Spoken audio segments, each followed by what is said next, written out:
Good evening. This is Rashad Mitchell coming to you live from my YouTube channel. For my YouTube channel, as I continue my part series, The Week That Was College Football History Review, the 1971 college football season. Tonight we'll be concluding the season, the regular season. The games are played on November 25th to November 27th, 1971, and December 4th, 1971. And I'm going to go over the conference standings. And then Thursday, I'll get into the 1971 bowl season, and I'll take it from there, include the whole season as a whole. Then on Friday, get into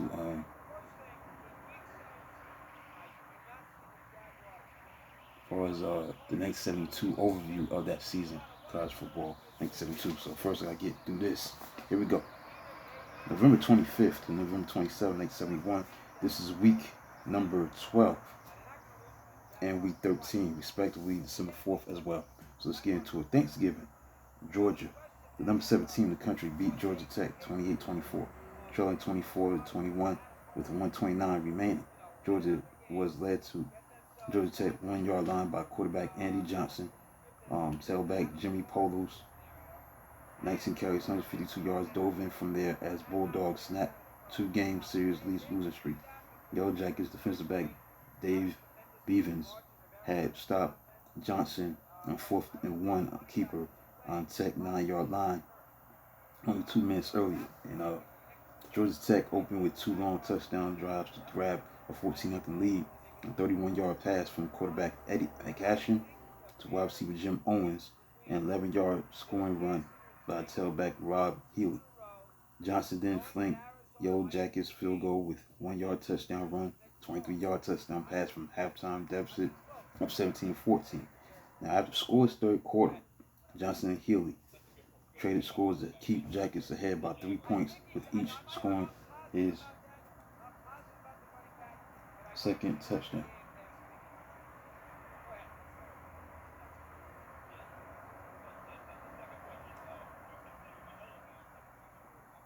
On Thanksgiving, Alabama beat Auburn 31-7 in Birmingham, as the game featured brilliant performance from senior superstar. The star shining brightly was Alabama halfback Johnny Musso, not Auburn's Heisman Trophy winning quarterback Pat Sullivan.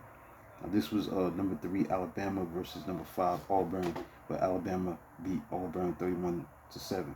Despite spring toe, Musso ran for 167 yards on 33 carries and twice scored in fourth quarter on one play drive set up by interceptions.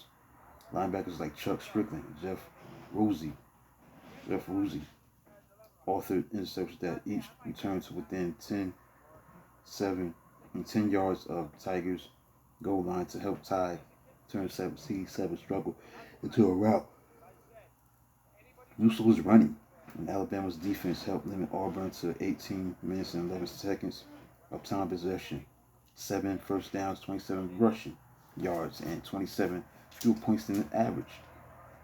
Alabama pushed in quarterback Terry Davis 2 touchdown runs on its opening 2 possessions for 14-0 lead that was halved by Tigers' trick play. Now in second quarter, Auburn fullback like Henry Unger took pitch out from Sullivan and threw a 31-yard scoring pass over 2 defenders to wide receiver Terry Beasley. Now it was only catch for Beasley's 143 career grabs that came from someone other than Sullivan. Sullivan threw for 121 yards and gained 40 yards on a single throw, but only 81 yards on his 13 other completions. The same Thanksgiving Day, Texas, number 12 team in the country, beat Texas A&M 34-14. A host of mistakes didn't fire up Aggies as the fumble, punt, short punt, interception, off deflection were all converted into Texas touchdowns. Closest Texas A&M came to scoring in 28-0 first half was a missed 52-yard field goal. Halfback Jim Burleson and quarterback Donnie Wigginson each scored twice. And tailback Dennis Ladd added another all 1-yard touchdown runs to launch Longhorns to 34-0 halftime lead. 34-0 lead. But when Texas A&M finally scored on a 12-yard touchdown pass from quarterback Joe McKing to wide receiver Billy Joe Pelosat, it was first touchdown surrendered by the Texas defense in previous 13 quarters. Now, Aggies tailback Mark Green rushed 104 yards and 2 touchdowns. 2-yard touchdown. The Longhorns were headed to the Cotton Bowl for conference record fourth time in a row. Next, Army beat Navy 24-23. Florida beat Miami 45-16. This game left bad taste for a long time because the Gators were so caught up in having quarterback John Reeves break Stanford quarterback Jim Plunkett's year-old record for career passing yards that their defense chose to fall on the turf near Gates to allow Miami cheap but quick 8-yard touchdown run to get ball back in Reeves' hands. This charade was perpetrated in the mid-chance of let them score by Gators fans. After nearly throwing an interception, Reeves would gain 18 yards to set new mark of 7,549 yards.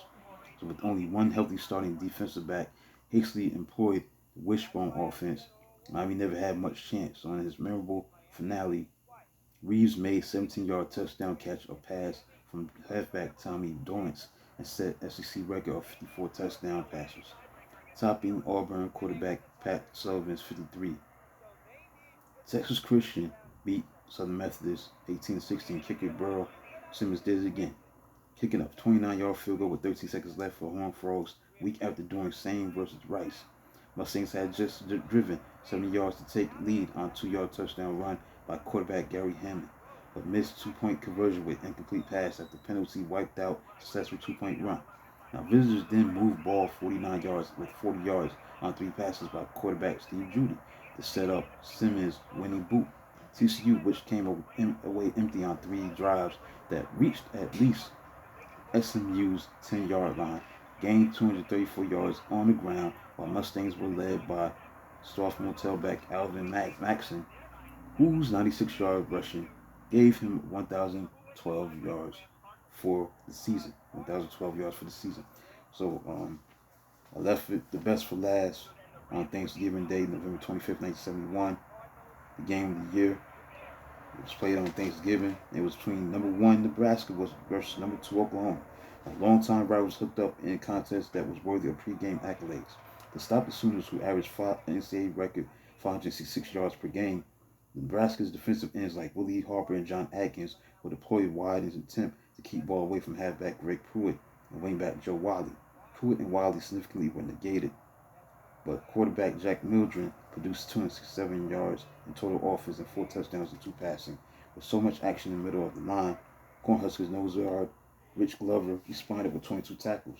Nebraska, meanwhile, enjoyed 174 yards rushing and 4 touchdowns from I-back Jeff Kinney, who ended game with Huskers' career rushing record. Despite the number of stars, one player shone most of all, and that was Nebraska wingback Johnny Rogers, who opened scoring with amazing punt return. With 6 Sooners of front surrounding him on the Huskers' 28-yard line, Rogers took high boot by punter Wiley, taking a chance that lesser men would have fair caught. Pruitt hit Rogers with a hard shot that spun him away from the precarious situation. Guard Ken Jones was about to nail him.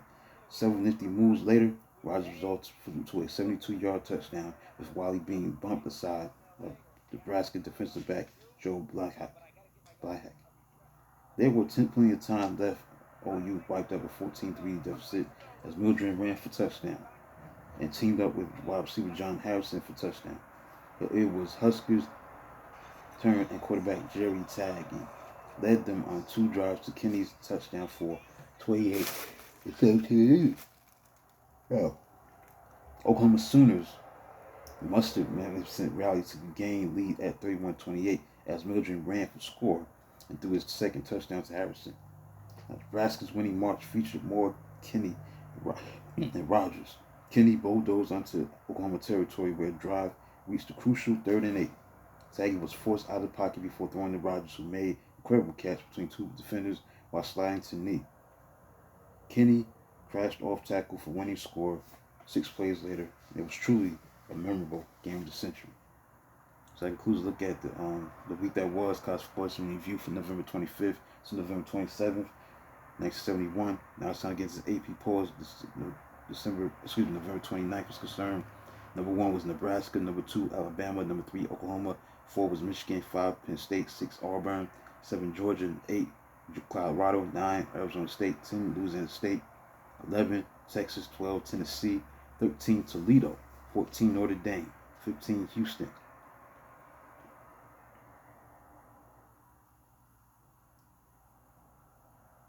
Arkansas was tied with Stanford for the number 16 spot. Mississippi was tied for the number 18 spot with North Carolina. And number 20 was Washington. Let's get into December 4th, 1971. Only 2 games that stood out during this last game. The last games of the regular season for 1971. Syracuse shut out Miami 14-0. Orangeman gift wrap 50-yard pass interference penalty and 2 lost fumbles in the last 3 minutes. But injury ravaged Miami couldn't avoid its 5th loss in a row. Hurricanes penetrated to Syracuse 17, 20, 32, 30, 21, and 39 yards without managing a single point. Syracuse smashed 58 yards to second quarter touchdown on 10-yard touchdown run by tailback Roger Patoris, who had 104 yards and 24 carries.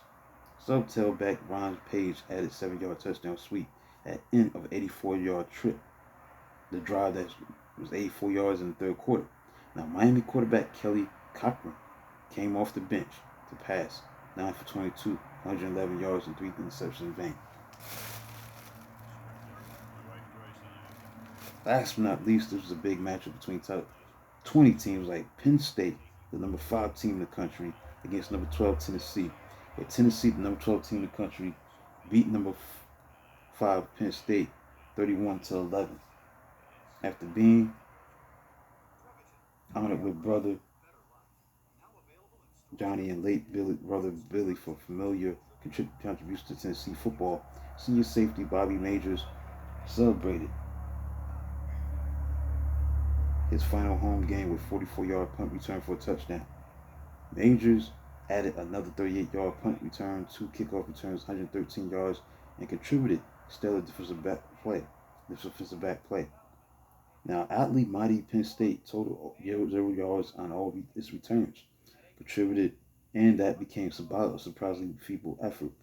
Volunteer senior linebacker Jackie Walker also scored in his final home game, capping an outstanding game with 43-yard interception for a touchdown return in the fourth quarter, while Conrad Graham, the cornerback, began a string of touchdowns by Tennessee defensive players with 76-yard return, a fumble for the 7-0 lead in first quarter, and loss completely snuffed Penn State's national title hopes and ended Lions' 15-game winning streak. Lions halfback Lydell Mitchell upped his record touchdown total to 29 with fourth quarter 14-yard scoring catch. Now, the AP polls on December 6th had Nebraska at number 1, number 2, Alabama, 3, Oklahoma, 4, Michigan, 5, Auburn, 6, Georgia, 7, Colorado, 8, Arizona State, 9, Tennessee, and 10, Penn State. Louisiana State, number 11, 12 was Texas, 13 was Notre Dame, 14, Toledo, 15, Houston, 16, Stanford, 17, Mississippi, 18, Arkansas, 19, Northwestern, and number 20, Washington.